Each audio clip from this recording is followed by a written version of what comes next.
O CNN 360 escuta agora o atual secretário de Fazenda do Estado de São Paulo, Henrique Meirelles. Ele foi presidente do Banco Central, foi ministro da Fazenda e agora vem aqui falar conosco. Olá, secretário, prazer recebê-lo novamente aqui no CNN 360. Como eu sei que quem nos deu aí a possibilidade de falar com o senhor foi Renata Agostini, vou convidá-la então aqui para abrir a nossa entrevista, fazendo a primeira pergunta ao secretário de Fazenda aqui de São Paulo, Renata Agostini. O entrevistado é seu. Como vai, secretário? Boa tarde. Há uma perspectiva que se coloca, tanto previsão do mercado como do próprio governo, de um crescimento esse ano na economia, recuperação aí puxada pela, não só o otimismo do mercado, mas pelo avanço na vacinação. Mas há uma preocupação muito grande, famílias também muito preocupadas com a inflação. Como é que o senhor vê esse cenário? A inflação vai dar para ser controlada até o final do ano ou temos um risco aí? Olha, é possível ser controlada, mas a questão é saber qual é o custo para a sociedade. Porque você poderia perguntar, uma pergunta correta, mas controlar a inflação tem custo? Tem. Porque no momento em que você sobe a taxa de juros, isso tem custo no financiamento das pessoas, no financiamento de compra de produtos e de empréstimos para as empresas e para as pessoas físicas. Então, existe um certo custo, mas, evidentemente, o mal maior é a inflação. Então, precisa controlar a inflação. Onde é que está aqui a questão chave? O Banco Central, acredito, vai cumprir a sua função, isto é, ele vai subir a taxa de juros o suficiente para controlar a inflação. O problema, como já foi mencionado, é exatamente no ano que vem. No momento em que sobe a taxa de juros, primeiro porque a taxa de juros tem uma defasagem, quer dizer, entre a subida da taxa de juros e o efeito da taxa de juros na economia. Então, a essa altura do ano, significa que, de fato, será o ano que vem. Do ponto de vista, principalmente, da atividade econômica, do crescimento. Esse ano o crescimento está dado, está tudo definido pelo próprio processo de recuperação. Agora, a questão é saber por que a inflação está alta quando nós temos um desemprego elevadíssimo. O nível de atividade econômica, apesar de estar crescendo, está ainda em um patamar baixo. Normalmente, em situações normais, seja no Brasil, seja nos outros países, numa situação com desemprego elevado, atividade econômica baixa, nós teríamos uma inflação baixa. Na realidade, o problema seria outro, né? Se nós tivemos isso, inclusive, em 2015 e 2016, onde a inflação ficou bem baixa, ficou inclusive abaixo do piso da meta. Quando o Banco Central apertou, mas era um momento, e aqui vem a diferença fundamental, quando nós aprovamos o teto de gastos, e é um momento onde houve, portanto, uma clara percepção por parte dos agentes econômicos de uma austeridade fiscal, né? Agora, qual é o problema? Onde é que nós estamos aqui? Primeiro, uma certa insegurança com a política econômica do governo, essa discussão com o Congresso, muito ruído no processo. Isso é uma coisa. Segunda coisa é a própria pandemia com a desorganização das cadeias produtivas.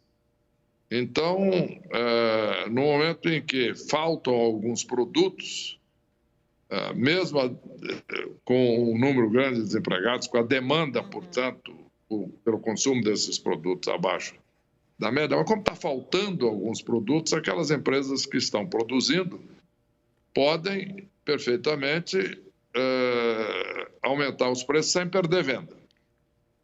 Normalmente, isso não aconteceria muito, porque a tendência as cadeias produtivas se reorganizarem, começarem a produzir, então as empresas que aumentaram o preço correriam um risco de perder mercado. Não é? Mas como existe pouca confiança, no geral, no que vai acontecer, no que será decidido pelo Congresso, principalmente com a política fiscal, essa discussão toda, nós então temos aí uma situação onde as empresas, por via das dúvidas, na medida em que caiu as vendas, ou por uma questão de falta de demanda, ou muito desempregado, ou porque ela tem um problema de suprimento, etc., de dificuldade de produzir, seja, portanto, por um choque de demanda, um choque de oferta, usando aqui uma linguagem técnica, ela sobe o preço, né? O que não é uma situação normal, mas é o que está acontecendo. Então, não há muita alternativa do que ao Banco Central, porque subir a taxa de juros agora. O que, portanto, vai diminuir o custo maior para as pessoas, que é a inflação elevada. Sim. Mas aí não vai restar ainda um juro mais elevado. E na medida que as cadeias produtivas retomem a normalidade, mas já com a vacinação e o final da pandemia, aí a tendência, não é, deveria ser, portanto, um alívio na inflação e, portanto, o Banco Central mais à frente poder aliviar, baixando um pouco a taxa de juros do patamar que tiver atingido no final do ano. Perfeito. Mas tudo isso vai um pouco também do nível de confiança de todos, em que a questão fiscal será bem equacionada, etc. Nós não teremos aí um descontrole fiscal no Brasil. Então, é esse o quadro. A tendência, então, sim, vai cair. O problema é saber que nível de taxa de juros nós vamos precisar ter durante o correr do ano que vem para assegurar que a inflação, de fato, vai permanecer baixa. Perfeito. Ministro, a força do hábito, hein? Secretário, deixa eu trazer aqui já a Thaís Herédia também para falar com o senhor. E enquanto ela chega, queria lançar uma pergunta bem rápida aqui para poder dar tempo da Thaís falar também. Tem uma estimativa do custo vacina, ou seja, quanto o país está deixando de ganhar por ainda não estar com a vacinação acelerada, ou mesmo São Paulo, quanto o ritmo econômico deve crescer a partir do momento em que você tiver 70% a 75% da população vacinada, ou 100%, como diz João Dória, pelo menos com uma dose em outubro? Olha, para o Brasil é um custo elevado, né? Não há estimativa precisa, cálculos dessa correlação, né? Entre atrasou um pouco as vacinas, quanto perde exatamente de PIB. Mas há evidências concretas de que, obviamente, perde e bastante.